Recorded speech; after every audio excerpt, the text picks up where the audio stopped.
Trabajar en la FAO ha sido una de las experiencias más significativas de mi vida personal y profesional. Llegué con la convicción de que la alimentación es un derecho humano y la base de la dignidad. Y durante más de 25 años he tenido el privilegio de acompañar a comunidades rurales resilientes y creativas y también de ver cómo la FAO ha sabido transformarse. Con el Dr. Jacques Jouve, el foco era aumentar la productividad para eliminar el hambre y comenzábamos a hablar de sostenibilidad y desarrollo rural integral. Luego, bajo el Dr. José Graciano da Silva, el mundo se dio cuenta de que el problema ya no era la cantidad de alimentos, sino el acceso. Por eso impulsamos políticas de protección social, alimentación saludable y abordamos por primera vez el cambio climático y la biodiversidad. Y con el Dr. Chu Dong-yu, el énfasis ha estado en la transformación de los sistemas agroalimentarios, la innovación tecnológica, el uso de inteligencia artificial y Big Data, sin perder de vista el enfoque en quienes más lo necesitan. América Latina y el Caribe es la región que más ha avanzado hacia el hambre cero. Vimos como muchos países de la región dejaron atrás la categoría de ingresos bajos y medios bajos, como las zonas rurales cambiaron radicalmente y como políticas como la alimentación escolar, los mercados mayoristas o la reducción de la pesca ilegal y deforestación se consolidaron. Me siento profundamente agradecida de haber sido parte de este camino colectivo, de haber acompañado la transformación de los sistemas agroalimentarios. Esto no era y no será solo un reto técnico, es un acto de justicia, esperanza y compromiso con el futuro.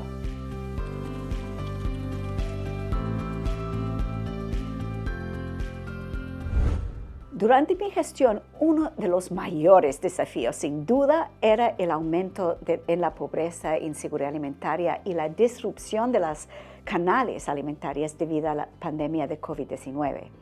El encierre y el aislamiento, el miedo por contagio en comprar alimentos, la especulación debido a una posible escasez de alimentos y países miembros pidiendo orientaciones expertas de la FAO sobre las mejoras en políticas públicas y programas para enfrentar esta situación incierta. Todo esto generó mucha demanda y visibilidad para FAO y también mucho estrés.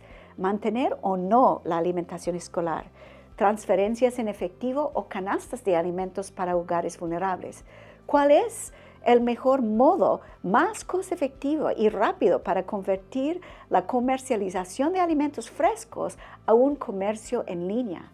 Era una tarea urgente. Sentíamos que cada minuto que pasaba sin respuesta aumentaba la vulnerabilidad de personas ya inseguros, niñas y niños, mujeres, pequeños agricultores y pescadores artesanales, pueblos indígenas, afrodescendientes, adultos mayores y juventudes rurales.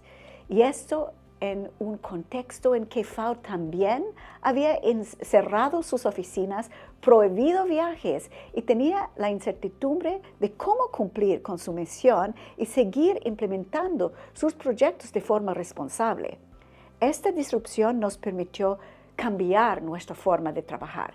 Exigió agilidad, coordinación y una escucha activa a las prioridades de los países. Era revolucionario. La pandemia marcó un antes y después.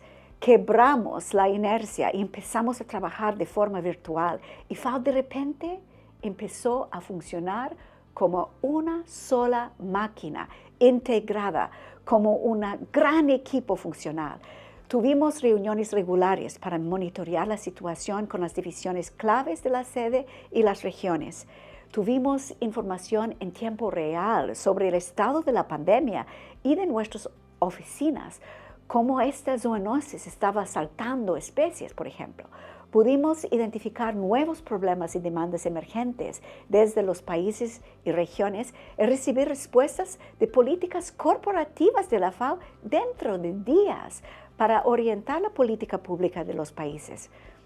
Con ese equipo logramos mantener el comercio internacional y los canales alimentarios nacionales abiertos y logramos instalar políticas públicas que ayudaron a advertir una crisis alimentaria que podría haber sido mucho peor. Eventualmente logramos apoyar con los planes de recuperación de las economías nacionales también y trabajamos con un sentido de urgencia que ayudó con la agilidad. Hoy no hay disculpa para una persona trabajar sola. Cualquier experto que existe a nivel país puede encontrar centenas de otros expertos que tienen los mismos problemas.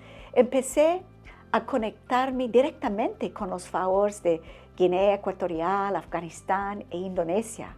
Ahora los representantes de América Latina y el Caribe tienen un grupo de WhatsApp para conversaciones informales que no existía antes. También sentí feliz de hacer parte de una organización que se preocupaba de verdad con el bienestar físico y emocional de su personal.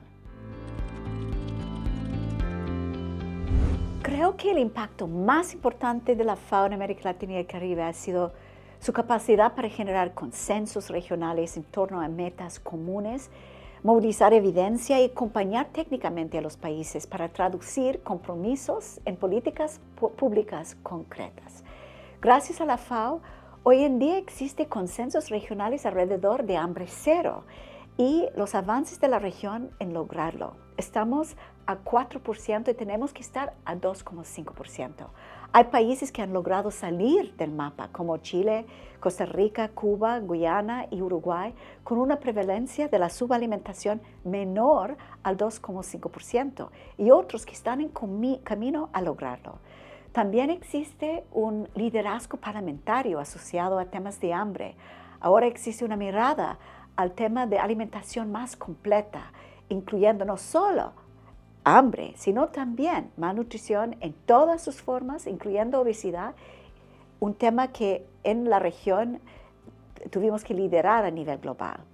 Comenzamos a abordar la alimentación de manera más completa, con el enfoque sistémico que permitió avanzar más allá de las parcelas agrícolas hasta los cuellos de botella en comercialización, abastecimiento, nutrición y desperdicio y otros. Un segundo gran impacto es el asociado a la creación de un espacio para la FAO en el trabajo en torno al cambio climático y biodiversidad, como un actor muy relevante en la región que ya no se puede dejar de lado. Por eso ahora tenemos estos portafolios de proyectos muy grandes que valen más de $500 millones.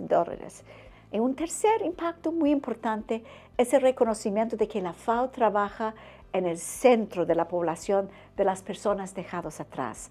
Muchas agencias hablan de esto, los países hablan de esto, pero como una organización somos únicamente posicionadas para llegar y trabajar en los territorios más rezagados y con las comunidades menos escuchadas, como los pueblos indígenas, pequeños productores, mujeres rurales, etc.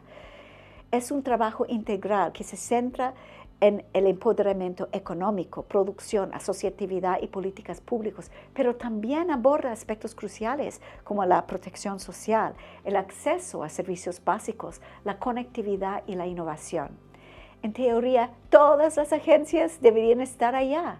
Es bien interesante que con el tiempo y con la concentración de poblaciones en zonas urbanas, muchas otras agencias igual han dejado las poblaciones rurales atrás, no solamente los gobiernos.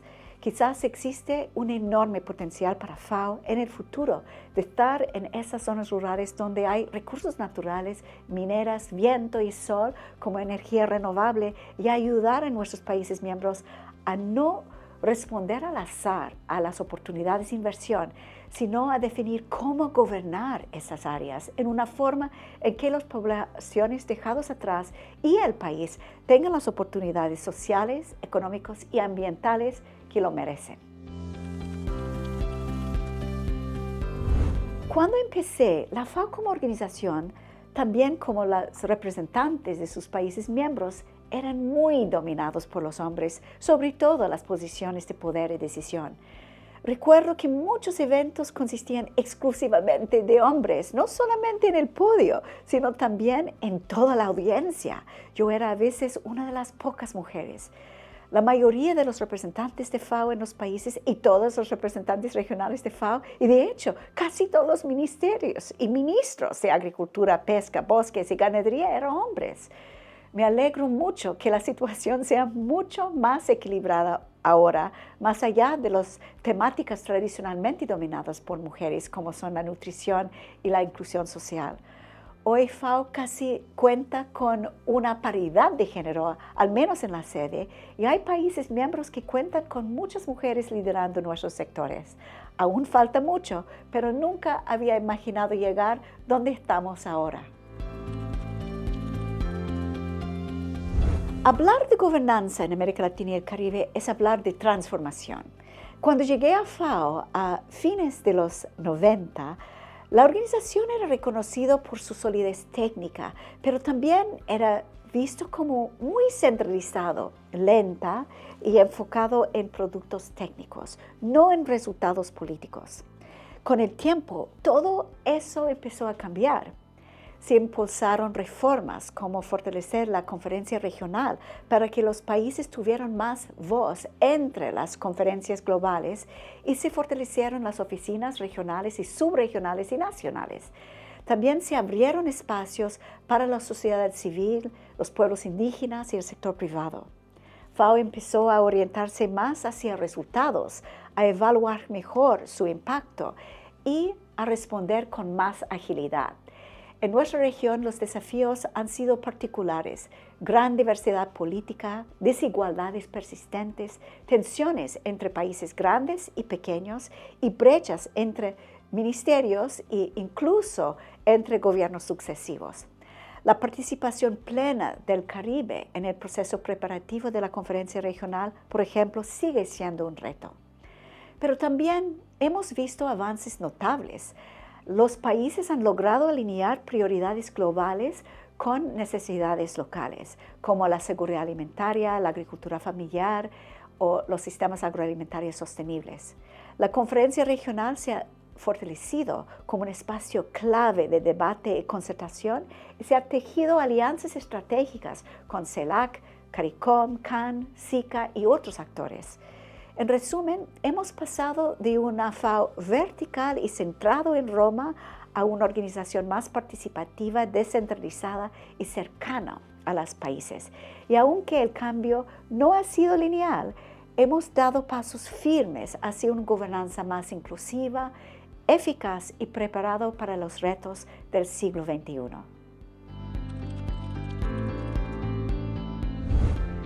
Para mí, una lección es la necesidad de tener una verdadera mirada estratégica en los países, en la región y en el mundo, de saber dónde van las tendencias, basado en evidencia demográfica, geopolítica, comercial, tecnológica, y no quedarnos en lo que nos es cómodo.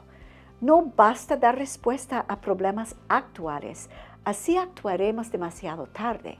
Tenemos que ver el futuro y preparar a nuestros países miembros a enfrentar las realidades que vienen. Implica ya empezar a trabajar en la agenda alimentaria urbana y ciudades verdes, medir el carbono azul, asegurar la conectividad digital rural y normar los alimentos novedosos y impresos.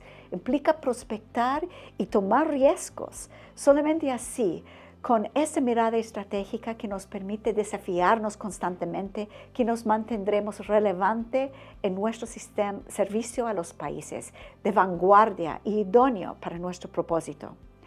Segunda lección es la importancia de tomar nuestro rol como líderes con mucha humildad y siempre seguir escuchando de todos lados y de las voces menos escuchadas para averiguar la realidad y mantener un sistema de inteligencia sobre lo que está pasando en el mundo.